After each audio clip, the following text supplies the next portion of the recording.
Hallo Leute, ich bin's wieder, euer Chaos und willkommen bei meinem neuen Projekt Metal Gear Solid 3 Snake Eater in der HD Edition. Ja, ich hatte mich eigentlich sehr darauf gefreut, euch das in Full HD präsentieren zu können. So ist es leider nicht geworden, denn ja, das Problem hatte ich ja schon mit meiner Porsche Aufnahmestation, die dann plötzlich runtergeregelt hat von Full HD auf ja, PAL.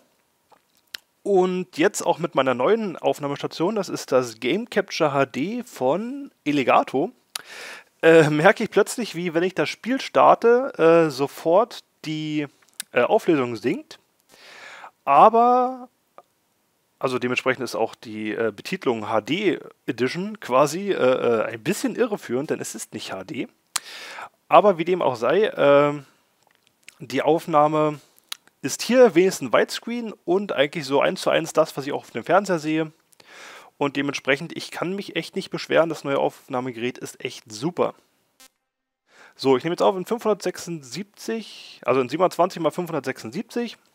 Das muss reichen. Ich finde es aber auch ziemlich cool, also sieht echt gut aus. Habe ein paar Tests gemacht. Von der neuen Aufnahmestation bin ich vollends begeistert. Wie ihr später hören werdet, wenn ich spreche, regelt sich automatisch die Lautstärke des Spiels runter. Wenn ich nicht spreche, geht sie wieder hoch. Dementsprechend macht euch gefasst auf eine völlig neue Qualität des Let's Playens. Und damit gehen wir auch ins Spiel. Ich denke mal, am Anfang werden wieder, ja, was heißt ich denke, ich weiß, am Anfang werden wieder tonnenweise Zwischensequenzen kommen. Wir können hier gleich mal durchs Optionsmenü nochmal taggen. Was gibt's hier? Blut ein, bla bla bla bla bla, Kamera, Untertitel ein, das ist sehr gut, Zwischensequenzen im Vollbild natürlich. Was gibt's als Spezial? Hauptaktion, Fotoalbum, können wir später nochmal gucken. Hier wäre die Möglichkeit, die ersten beiden Metal Gear Teile zu spielen, Metal Gear und Metal Gear 2 Solid Snake. Das sind die alten Klassiker, die damals fürs, wie hieß es, MSX, glaube ich, so ein PC-Engine-Gerät rausgekommen sind. Sehr, sehr cool. Glaube kaum, dass ich die Let's Playen werde, aber ich werde sie irgendwann mal anspielen. So, aber genug gequackert. Ab ins Spiel. So, ich spiele zum ersten Mal Metal Gear Solid. Mir gefällt Metal Gear Solid 1, 2 oder 3. Das Ganze ist darauf ausgelegt, dass sich zwischen all den Sachen die Intros ein wenig unterscheiden. Das Lustigste ist, mir gefällt Metal Gear Solid 2, deshalb werde ich das auch wahrscheinlich nehmen. Ja. Warum das lustig ist und was bei den anderen passieren würde, erzähle ich euch dann, wenn es soweit ist. So, wir spielen natürlich auf schwierig. Mehr kann ich momentan nicht auswählen, da ich es noch nicht durchgespielt habe. Die DVD liegt quasi, beziehungsweise die Blu-ray liegt quasi frisch in meinem Laufwerk. Ich habe es noch nie angespielt. Bin echt gespannt, inwiefern man den HD-Effekt irgendwie ein bisschen sieht. Wie gesagt, an der Auflösung liegt es auf jeden Fall nicht. Die ist nicht ganz HD-ig. Und ja, es soll auch Trophäen geben und alles drum und dran. Ich bin gespannt. Wir werden es ja alle gemeinsam erleben und das ist das Coole daran. So, auf geht's in die Welt von Metal Gear Solid 3.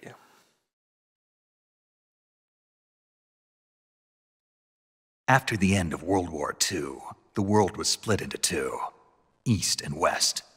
This marked the beginning of the era called the Cold War.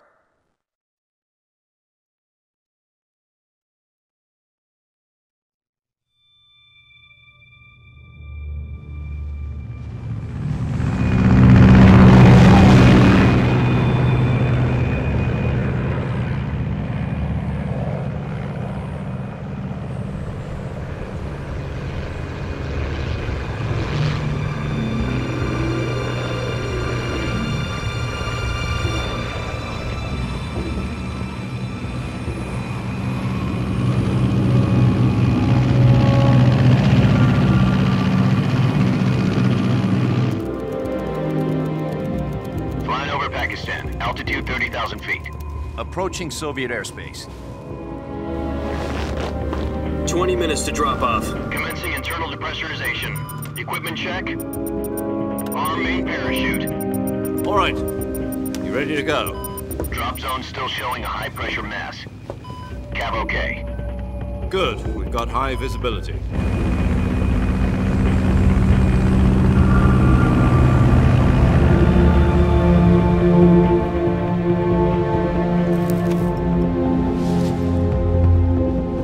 Put out that cigar. Connecting oxygen hose to interior connector. Put on your mask.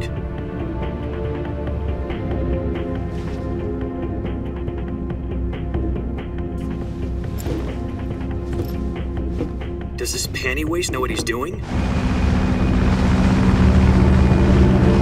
Approaching release point. 10 minutes to drop off. Hey, are you deaf? He said put out the cigar and put on your mask.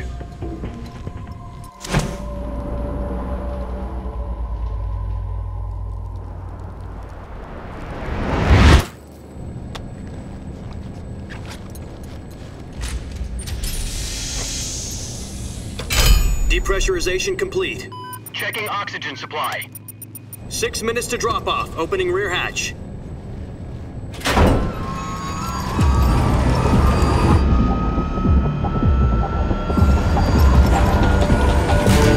Sunrise.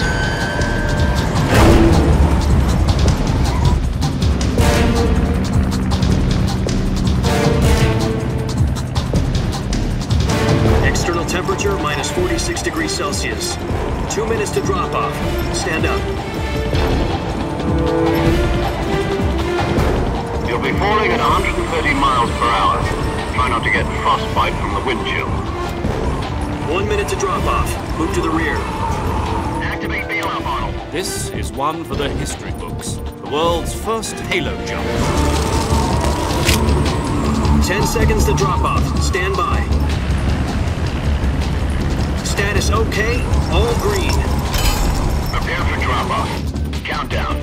5, 4, 3, 2, 1. Spread your wings. And fly. God be with you.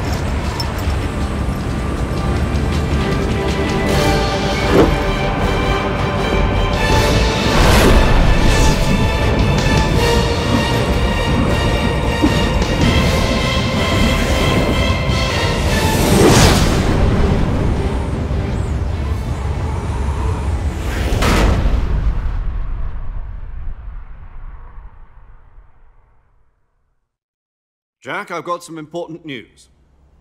The head of the CIA has finally given us the green light for the virtuous mission. Virtual mission? No, the virtuous mission. The future of our Fox unit depends on it. If it succeeds, we'll be officially organized into a unit. Virtuous mission? Sounds like some kind of initiation ritual. You know, don't get cocky. This isn't a training op. Right. So what exactly is this wonderful mission? Well, about 2 years ago, a certain Soviet scientist requested asylum in the West through one of our moles. His name is Nikolai Stepanovich Sokolov. He's head of the OKB 754 Design Bureau, one of the Soviets' top-secret weapon research facilities, and the East's foremost expert on weapons development.